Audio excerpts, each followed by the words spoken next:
Hello everyone and welcome to a short introduction video on my Let's Play of Homeworld 2 Remastered. Now I know in my previous Homeworld Remastered introduction video I said I was going to be doing the classic versions, but of course I encountered a game-breaking bug, or rather a game-crashing bug in Homeworld 1 Classic, so I decided to forego that.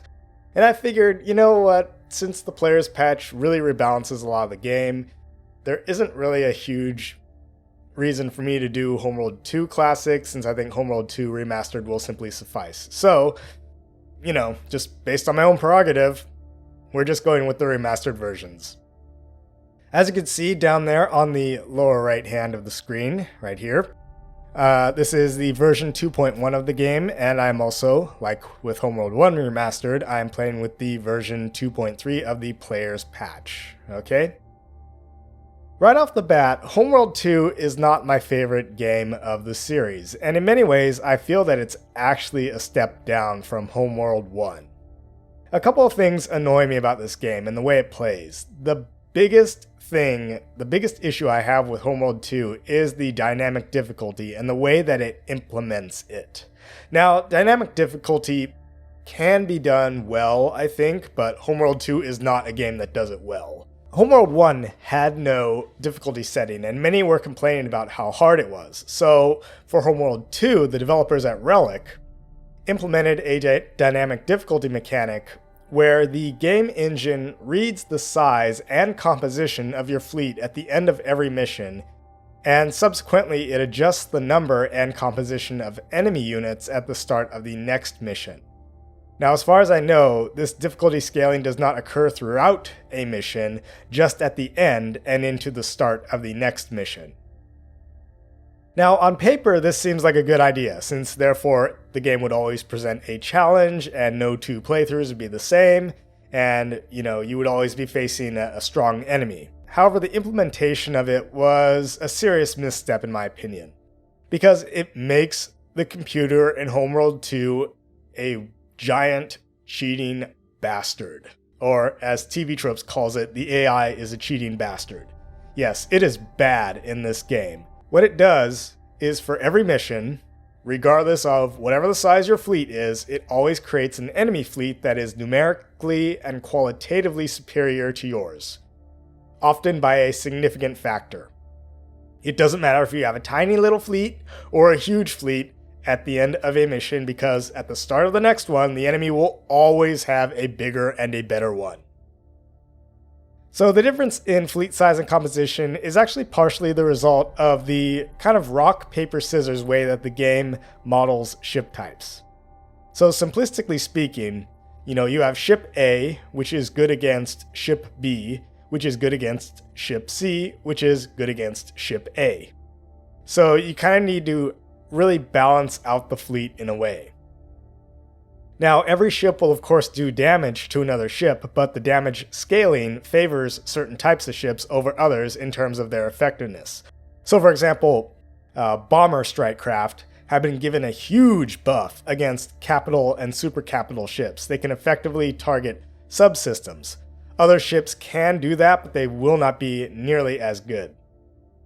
However, that said, based on the difficulty scaling, if you build lots and lots of bombers, then the dynamic difficulty will ensure that the enemy will have a fleet of very good anti-fighter units to counter your bombers come next mission. So the strike craft in general in Homeworld 2 are far more useful than they were in Homeworld 1. It's almost as if the game developers really wanted to emphasize their utility, so they majorly buffed up the stats of fighters in strike craft. But that said, it kind of comes at the expense of frigates. So in Homeworld 1, frigates eventually formed the backbone of your fleet, but in Homeworld 2, they've kind of taken a back seat. And, strike craft play a much more prominent role in this game, and they're far more useful. So you will maintain a good number of strike craft throughout this game. Now, as I mentioned, on paper, this dynamic difficulty mechanic looks good. However, it just is not realistic. It operates off the assumption that the enemy always knows what your fleet is and therefore how to foil it. Now, the enemy is represented as this big marauding force that is bent on conquering the galaxy. So it does make sense that they would have this huge fleet, but for them to always have a qualitatively superior fleet in every single engagement is kind of ridiculous. It's also worth noting that the game places a very conservative cap on the number of units your fleet can have. And this makes the numerical advantage given to the enemy by the dynamic difficulty even more apparent. So if you show up to the party with like the maximum number of battle cruisers, the enemy will undoubtedly have something like 3 times the number of battle cruisers that you have. Yeah, seems fair enough. However, it's also because the game is meant to have more units on the map at any given time. I guess the point of this was to make the battles look more epic, right? I'll talk a little bit more about ways to sort of counter the dynamic difficulty as I play through the game. Anywho, it's really hard for me to emphasize just how frickin' annoying I find the dynamic difficulty. I literally wish it was not in the game. Like, if I were to get rid of anything in Homeworld 2, it would be the dynamic difficulty. Seriously. Like, there are other things I don't really enjoy about the game, but the dynamic difficulty is the big one. So, the Vaegir are already numerically superior and aggressive enough to make them be a challenge without the dynamic difficulty. According to the Players Patch 2.3 notes, having the difficulty scaler at 1.0 is like having the Homeworld 2 Classic at its normal difficulty. I'll show you here. With the 2.0 patch on. Right here you have a mission difficulty scale right here. So if we set it at 1, basically in the middle here, that's basically the standard, right, as it says. So it says you can adjust mission difficulty scale. Easy is 0, standard is 1, hard is 1.5, expert is 2. And you can change it, to variations in between.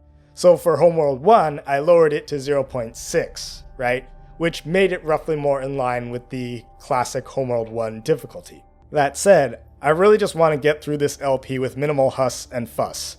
So what I've done here is I've actually turned the difficulty scaler down here all the way to 0, as you can see. I don't know if this eliminates or simply minimizes the effect of the dynamic difficulty.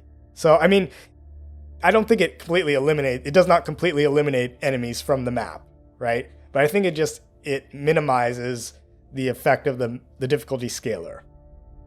So if you show up with a whole bunch of units, the enemy will not have this massively gargantuan fleet at its disposal. But that said, the enemy must have some baseline number of units at the start of any given mission, right? Like, there's programming in the game, and scripting that says, like, okay, well, at the start of any mission, like, the enemy's going to have, like, X number of strike craft and so many of these frigates and so many of these carriers and so on and so forth. So many of these types of units, just like with or without the mission difficulty scaler on. Yeah, in some missions, like, you are going to encounter this many enemy carriers, right? That's just in the game, right? But it can change, right?